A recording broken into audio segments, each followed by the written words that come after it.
안녕하세요. 오늘은 역사 속의 여성 한의사들에 대해 이야기해 보고자 합니다. 한의사들 중에 여자 한의사들이 활동한 것은 굉장히 최근의 일 같은데요. 과연 2000년의 역사 속에 여성 한의사들이 있었을까요? 조선시대만 생각해봐도 여자들이 한의사를 하기에는 참 어려웠을 것 같은데 말입니다. 그래서 한번 더 제가 조사를 해봤습니다. 본래 한의학은 음적인 학문입니다. 서양의학을 이렇게 낮, 해에 비유한다면 한의학은 달, 밤에 비유할 수 있는데요. 이 음적이라는 것이 성 역할로 본다면 여성적인 그 자질, 성질을 갖고 있습니다.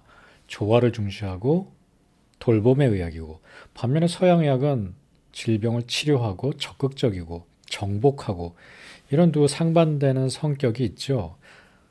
이런 학문적 특성을 봤을 때 여성들이 더욱더 잘할 수 있지 않았을까요?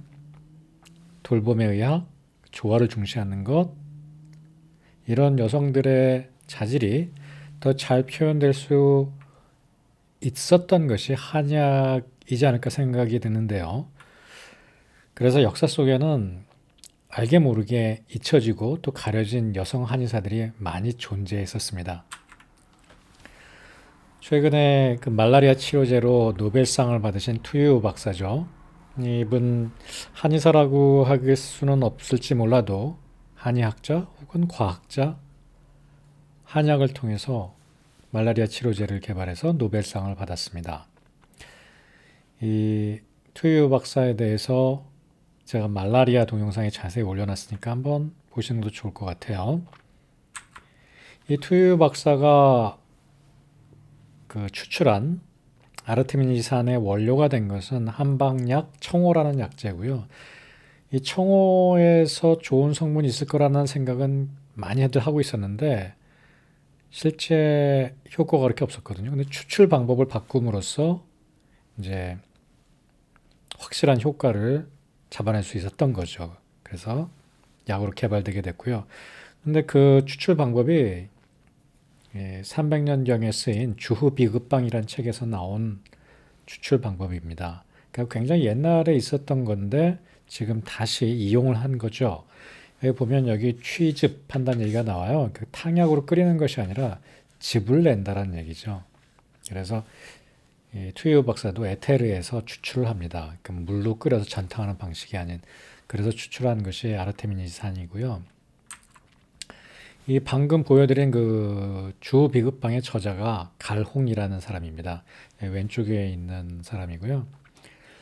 이 포박자로 잘 알려져 있는 그 도교학자, 의사이기도 했고 또 연단술, 불로장생, 신선이 되는 것을 연구했던 사람입니다. 옆에 있는 사람이 포고 혹은 포선고 이렇게 불려지고요. 이 가롱의 부인이었습니다. 그리고 가롱을 도와서 이 도학을 연구하는데 일생을 바쳤고 또 의학적인 그 많은 성과도 이뤄내신 여성 한의사죠. 손에 약초 같은 거 들고 있잖아요. 특히 이 약초학 그리고 침술, 구술, 또 외과적인 시술 이런 데 능했다고 합니다. 이 포고와 가롱은 나이 차이가 20살이 넘게 나는데요. 이 포고가 18살 때 그 40살인 가롱과 결혼했다고 전해져요. 네, 포고는 굉장히 진취적인 여성이었던 것 같아요.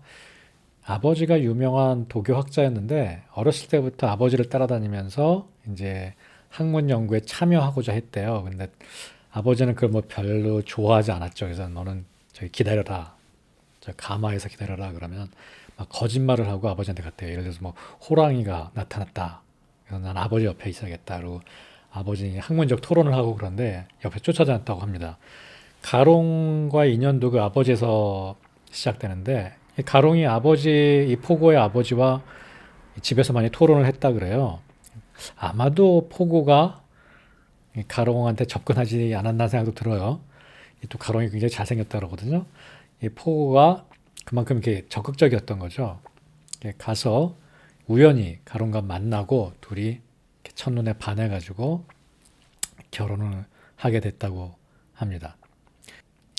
포고는 평생 가론과 함께 도학도 연구하고 의학도 연구하고 또 환자도 치료하고 또 가론이 죽은 다음에도 그 연구 결과들을 다 갖고 와서 그 포고가 많은 사람들의 그 질병을 고쳐줘서 이 사람들이 이게 포선고 선자 그러니까 신선을 붙여가지고 불렀다고 합니다. 원래 이름은 잠광인데요. 이 포고는 뒷날에 붙여진 이름이에요. 이 고는 아줌마 고, 앞에 포는 이 생선 절인 포라고 하는데 어떤 이렇게 약초를 하는 마담, 마님 뭐 이런 식으로 불렀던 것 같습니다.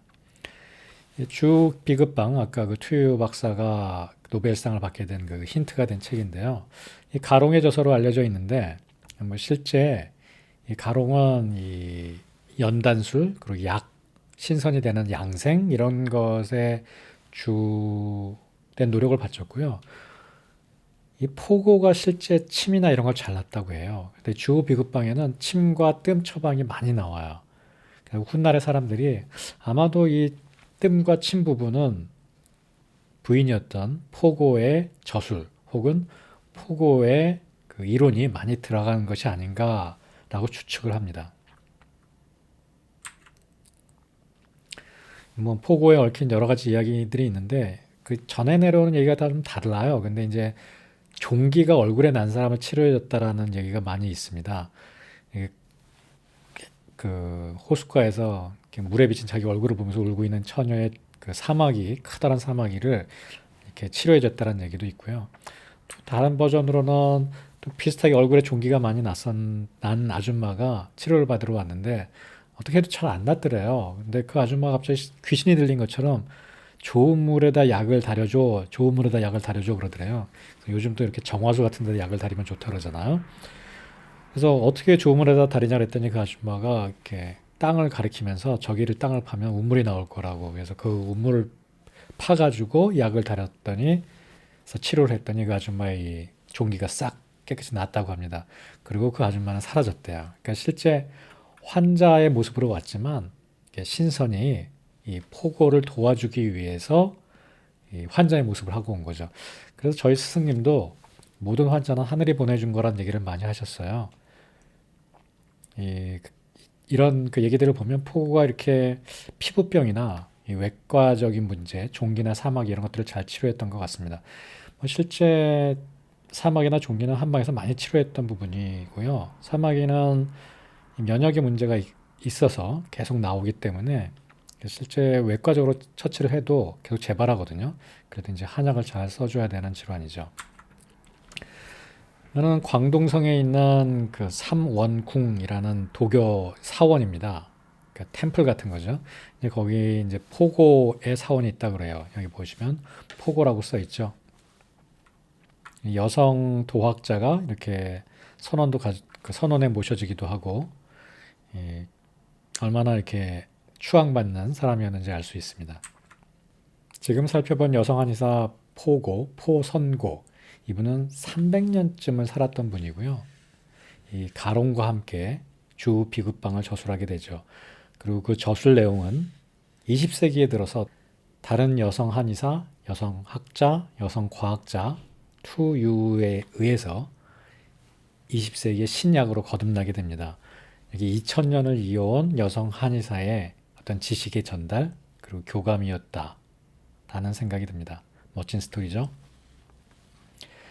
자, 여기 있는 4명의 여성분이 모두 한약 역사 속에 아주 중요한 여성 한의사들입니다. 이 중국에서는 이 4명을 그 4대 여 한의사 이렇게 부르고요.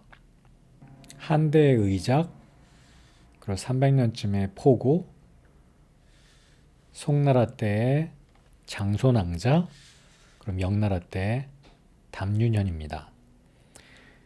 이 각각의 여성 한의사들에 대해서 한 분 한 분 또 살펴보도록 하죠.